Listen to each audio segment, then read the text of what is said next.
तो आपको याद होगा भारत के जो डिफेंस मिनिस्टर है राजनाथ सिंह, वो गए थे अमेरिका के दौरे पर। और पहले भारत के डिफेंस मिनिस्टर गए और अब पीएम मोदी की यात्रा होगी अमेरिका के अंदर। तो और ये जो यात्रा हो रही है लगातार, ये बहुत ही बड़ा सिग्नल देता है। भारतीय वायुसेना का एक ऐसा अधिकारी जो एयर मार्शल रहा हो, उसने ये बोला है हाल ही में। भारतीय वायुसेना के पूर्व मार्शल अनिल चोपड़ा जी ने हाल ही में एक पॉडकास्ट में ये कहा है कि अगर मैं इस समय भारतीय वायुसेना प्रमुख की जगह होता तो मुझे रातों को नींद नहीं आती।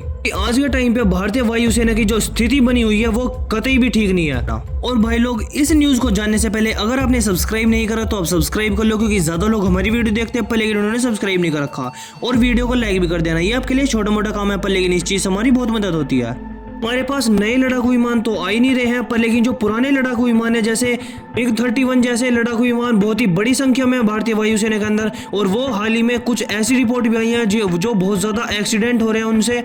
और ये लड़ाकू विमान ऐसे हैं जो भारतीय वायुसेना बहुत ही लंबे समय से यूज कर रही है। तो चिंता वाली ये बात नहीं है कि हम इस लड़ाकू विमान को इतने लंबे समय से यूज कर रहे हैं, पर लेकिन चिंता की ये बात है कि हमारे पास और भी ऐसे लड़ाकू विमान है जो रिटायरमेंट की एज पे आ गए हैं कि 2-4 साल बाद वो भी रिटायर कर दिए जाएंगे और फिर भारतीय वायुसेना के पास बहुत ही कम लड़ाकू विमान बचेंगे। और उससे भी बड़ी चिंता की बात यह है कि हाल ही में एक ऐसी भी रिपोर्ट आ रही थी निकल के पाकिस्तान की तरफ से कि पाकिस्तान के कुछ ऐसे पायलट है जो चाइना के अंदर गए हैं और जो चाइना का J-31 5th जनरेशन का फाइटर जेट है उसको खरीदने वाला है पाकिस्तान। और पाकिस्तान के कुछ ऐसे ऑफिशियल है, उन्होंने ये भी रिपोर्ट दी थी कि पाकिस्तान कुछ 1 या फिर 2 या फिर 10-20 क्वांटिटी में नहीं बल्कि 100 की संख्या में खरीदेगा। और ये बहुत ही ज्यादा चिंताजनक बात है भारत के लिए, क्योंकि एक तरफ से चाइना अपने लड़ाकू विमान तैनात करेगा भारत के बॉर्डर पे ऊपर और एक तरफ से पाकिस्तान। और आप ये मत सोचिए कि आप सोच रहे होगे कि पाकिस्तान के पास तो खाना पानी के लिए पैसे नहीं है तो वो लड़ाकू विमान कैसे परचेज करेगा। पर लेकिन चाइना इतना अच्छा दोस्त है पाकिस्तान का, और भारत को गिराने के लिए और भारत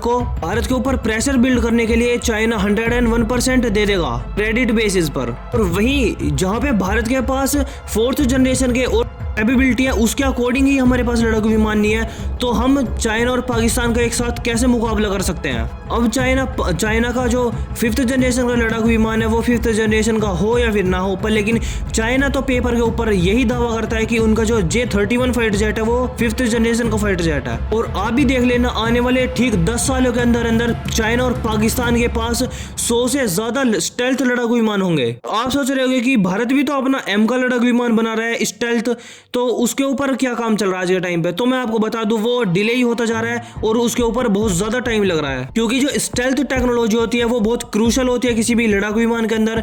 अगर मान लो वो स्टेल्थ ही नहीं होगा तो फिर वो 5th जनरेशन का कैसे कहलाया जाएगा। इसीलिए एमका की टेक्नोलॉजी बनाने में और एमका को कंप्लीट बनाने के अंदर बहुत ही ज्यादा समय लग रहा है। तो हम सिर्फ एमका के ऊपर ही डिपेंड नहीं रह सकते, पर लेकिन हमें अमेरिका और जो रशिया के 5th जनरेशन फाइटर जेट है उनके ऊपर भी ध्यान देना चाहिए। आप ये बात जानकर हैरान हो जाओगे कि तुर्की, इंडोनेशिया और साउथ कोरिया जैसे इतने छोटे छोटे देश हैं जो कि भारत से कम खर्चा करते हैं अपने डिफेंस के ऊपर, पर लेकिन उनके पास भी उनके 5th जनरेशन के फाइटर जेट है। और ये सभी छोटे छोटे देश वो हैं जिनको चाइना से डायरेक्ट खतरा है।